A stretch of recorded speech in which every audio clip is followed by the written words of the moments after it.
Doctor Mohan Yadav ने केंद्रीय गृह मंत्री अमित शाह से सौजन्य मुलाकात की। इस दौरान कई विषयों पर अहम चर्चा हुई है। सीएम डॉक्टर मोहन यादव ने जानकारी साझा करते हुए बताया कि मध्य प्रदेश में दुग्ध उत्पादन और किसानों की आय को बढ़ावा देने के लिए केंद्र सरकार लगातार मदद करेगी। फूड इंडस्ट्री को बढ़ावा देने के लिए नेशनल डेयरी डेवलपमेंट बोर्ड के साथ एमओयू साइन किया गया है। केंद्र सरकार ने सोयाबीन की एमएसपी पर खरीदी की अनुमति दे दी है, जिसको लेकर धन्यवाद व्यक्त किया गया है।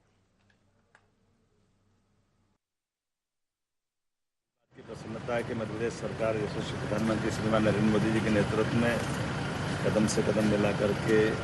विकास के मामले में आगे बढ़ रही है। यशस्वी गृह मंत्री श्रीमान अमित शाह जी से मुलाकात के दरमियान मध्य प्रदेश में सहकारिता के क्षेत्र में भी काफ़ी काम की गुंजाइश है और ख़ास करके पशुपालन और दूध उत्पादन को लेकर के हमारे पास नेशनल डेयरी डेवलपमेंट बोर्ड के माध्यम से सहकारिता के लिए बड़ा स्कोप है। बीते कल ही हमने भारत सरकार की जो उद्योग के साथ साथ फूड इंडस्ट्री में बढ़ावा देने की दृष्टि से दूध इंडस्ट्री को बढ़ावा देने के लिए कल ही नेशनल डेयरी डेवलपमेंट बोर्ड के साथ स्टेट गवर्नमेंट ने एमओयू किया है और जिसके माध्यम से मध्य प्रदेश में दूध उत्पादन को बढ़ावा देते हुए किसानों की आय बढ़ाने के लिए एक एमओयू हुआ है और इसमें भारत सरकार लगातार मदद करेगी, जिसके माध्यम से 11,000 गाँवों के अंदर किसानों की दूध की कीमत भी उचित मिलेगी और दूध के माध्यम से उनकी आर्थिक संपन्नता की दिशा में ठोस कदम होगा। माननीय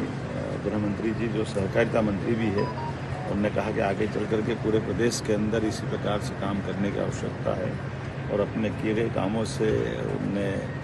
जब मैंने अवगत कराया, खासकर इन्वेस्टर समिट जो हम लगातार कर रहे हैं, जो रोजगार और उद्योग को बढ़ावा देने के लिए मध्य प्रदेश की आर्थिक दशा में बदलाव लाएगी, इसी प्रकार से मैंने उनको धन्यवाद दिया कि हमारी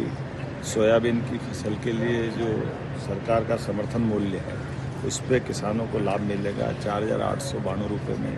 तो ये उनकी स्वीकृति मिली। कृषि मंत्री जी ने भी इस पर सहमति दी और मैं अभी पीयूष गोयल जी के वहाँ जाने वाला हूँ। कुल मिलाकर के किसानों की बेहतरी के लिए जो बेहतर हो सकता है वो लगातार हमारी सरकार काम कर रही है। हमने तो एमएसपी के अलावा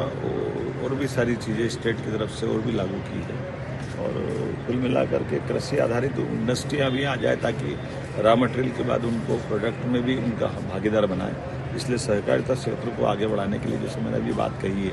कि दूध का उत्पादन तो है ही है, लेकिन दूध के उत्पादन के साथ साथ दूध के बाद बनने वाले उत्पाद में भी सरकार के माध्यम से किसानों की भागीदारी बढ़े। इसलिए सहकारिता के क्षेत्र को मजबूत करने के लिए बहुउद्देशीय संस्थाओं के गठन की दिशा में हम 11,000 गाँवों के अंदर ही समितियाँ बनाने वाले, जिसके माध्यम से